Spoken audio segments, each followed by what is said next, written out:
Juan Andrés. Todo esto por culpa del dinero. Sepa usted, un instrumento completamente arbitrario con que nos controlan, con que obviamente hacen destruir matrimonios, por sin ir más lejos.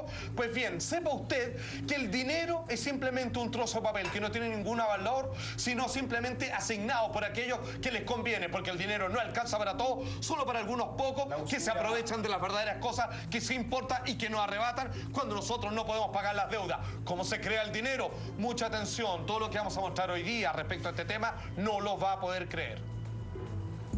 Antiguamente, el dinero era algo físico. Se utilizaba como forma de intercambio. Cualquier cosa podía ser dinero. Una pluma, sal, conchas marinas, semillas de cacao, arroz, ámbar, especias, cobre o también los metales preciosos.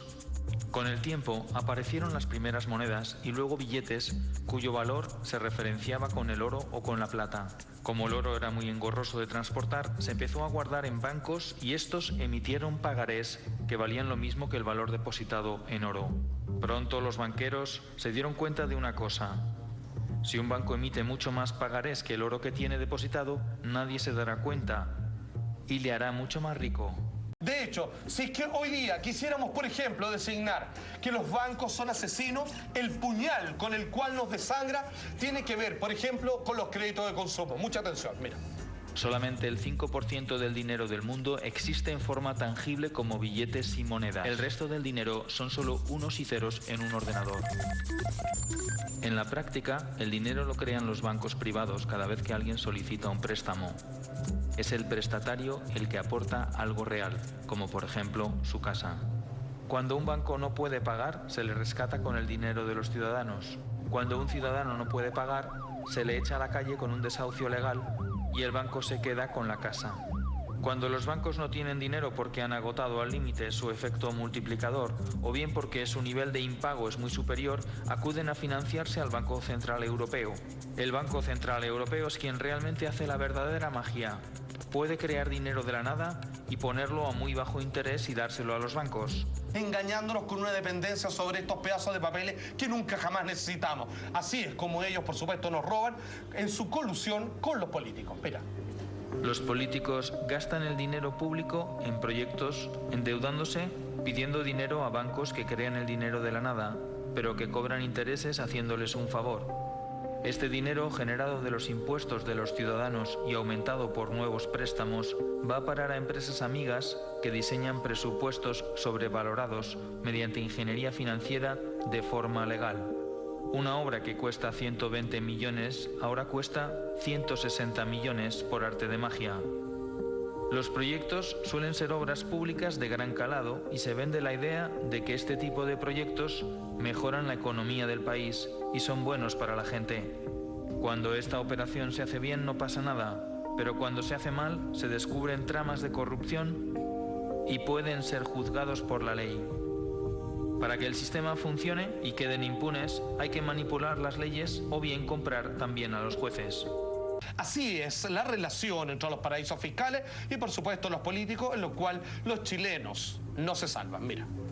Una vez que el político se queda con la diferencia, el dinero se guarda en paraísos fiscales, lejos de cualquier control.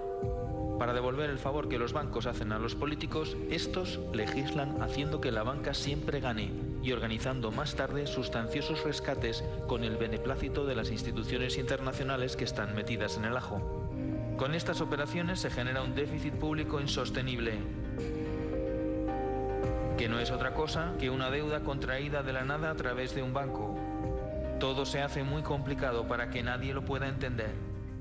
Mientras más enredado, como dice el dicho, a río revuelto, ganancia de pescadores. Y aquí es cuando aparece este monstruo que en ciertas caricaturas ha sido redibujado como un lobo feroz, que es el FMI, vale decir, el Fondo Monetario Internacional. Mucha atención. Nombre, Fondo Monetario Internacional, fue creado en julio del año 1944, en plena Segunda Guerra Mundial. Representantes de 44 gobiernos acordaron, sin preguntarle a nadie, por supuesto, establecer un marco de cooperación reactivación económica, cooperación, las pelotas, destinado a evitar círculos viciosos que contribuyan a una depresión económica. Sin embargo, esas depresiones siguen existiendo y, por supuesto, no tenemos por qué dudar que incluso son fabricadas, motivadas y se eligen los países, pero con pinzas, para que caigan sus vecinos y así finalmente la dependencia, una vez más, del préstamo de plata vuelva a entrar al círculo vicioso. Los países se transforman en sucursales del Fondo Monetario Internacional. Absolutamente. Del Fondo Monetario Internacional, claro, porque lo que el Fondo Monetario Internacional dice o evalúa respecto a las economías es ley. Exacto. O sea, si es que tú de alguna manera no haces la política monetaria, no la correcta, ni la ideal para el ciudadano o para la economía de cada país, sino que no vas en la línea de lo que el Fondo Monetario Internacional te dicta, estás jodido, no tienes cómo. Por supuesto. Porque te pone un timbre y eso significa que, por ejemplo, si tú vas a por dinero, bueno, el banco tanto te va a decir tapa, tapita, tapón, porque el FMI no te está dando el tic necesario. ¿Sabes cómo yo resumo eso? Que te obligan a hacer un pacto con el diablo porque te avisan que tú ya estás viviendo en el infierno. ¿Cómo nos afecta el FMI, el Fondo Monetario Internacional, a nosotros, las personas comunes y silvestres? De la siguiente manera. El Fondo Monetario Internacional rescata al país priorizando el pago de la deuda e incluso cambiando la Constitución. Pero para aprobar el nuevo préstamo, que también se crea de la nada, se exige al país que aplique unas medidas que garanticen el pago de la deuda. Las medidas van destinadas a esclavizar a la clase media mediante la bajada de salarios y el cese de los derechos adquiridos. Se privatizan los activos del gobierno y estos pasan a manos privadas, a precio de chollo. Porque aunque parezca broma, en las crisis, los que ganan siguen ganando igual. Es a uno el que dice, no, bájeme el sueldo nomás para contarle que no me echen. O a otros derechamente los despiden. El Fondo Monetario Internacional lo que hace, y ojo, también hay una trampa, sobre todo los medios de comunicación. Usted sobre todo que seguramente accede a los medios económicos, en fin. Cuando habla del rescate, lo que hace el Fondo Monetario Internacional finalmente no es que rescate la economía de ese país. Lo que hace es rescatar a los grandes grupos económicos de ese país. ¿Por qué? Que lo siente como salvadores de la nación. Por una sencilla porque razón. Dan trabajo. Porque le dice, ok, yo te presto, estoy inventando, $1.000 millones. Pero esos $1.000 millones a cambio de un pago de tal manera, con tal interés. ¿Y cómo lo hace el Estado? Recibe esa plata, firma el acuerdo y ¿cómo paga? Bueno, muy simple, subiendo impuestos. Lo pagamos nosotros, güey. Por ejemplo, nosotros lo pagamos. Y de alguna manera apretando el cinturón o apretando el cogote, más bien en buen chileno, ¿a quiénes son los que dan trabajo y los que dan tributo? Pero Felipe, siempre va a ser así y siempre ha sido así. Así que ojo con el tema del rescate. A quien rescata no es a la persona, rescata a los grupos económicos. Pero hay escapatoria, irse a vivir a un cerro, dejar de pagar contribuciones. Mira, se podría de una manera radical. Aunque parezca con eso. Aunque parezca broma, irse a vivir un cerro, fíjate que varios lo han hecho y tienen muchas cosas buenas que contarnos. Pero nosotros, al menos, como decía Felipe, lo que tenemos que hacer es ir decreciendo lo abusivo que son las leyes que permiten estas cosas. Porque, por ejemplo, recién estábamos hablando de los paraísos fiscales. Ya, y ponte tú que alguien en la casa está diciendo, ya, se robaron no sé cuántos millones de pesos y bueno, ya están, por último, igual hay gente inteligente que se la ganó y la tiene guardada en otra parte. Usted no se imagina cómo los paraísos fiscales obviamente nos traen una serie de problemas y que muchas personas quedan en desempleo. Porque esa plata que era para el país finalmente queda desaparecida en una cuenta en otro país y que le corresponde a una sola persona. Cuando eso pudo haber creado empleo, haber pagado tantas deudas o haber rescatado, por ejemplo, educación, medicina, estudiantes, etcétera, etcétera, simplemente está ahí descansando para enriquecer a unos pocos. ¿Cómo nos afecta entonces los paraísos fiscales a nosotros? Simplemente los países pobres pierden más de 160.000 millones de dólares al año por no recaudar impuestos de las multinacionales que operan en su nación y que van a parar a cuentas personales.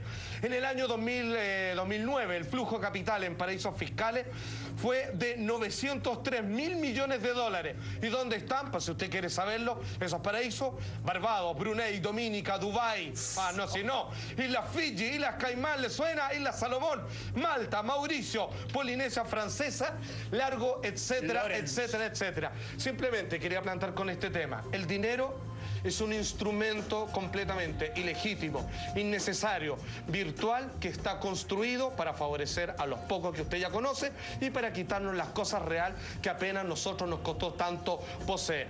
Dese por enterado, que se sepa, señor. Maestro. Ay, qué bueno.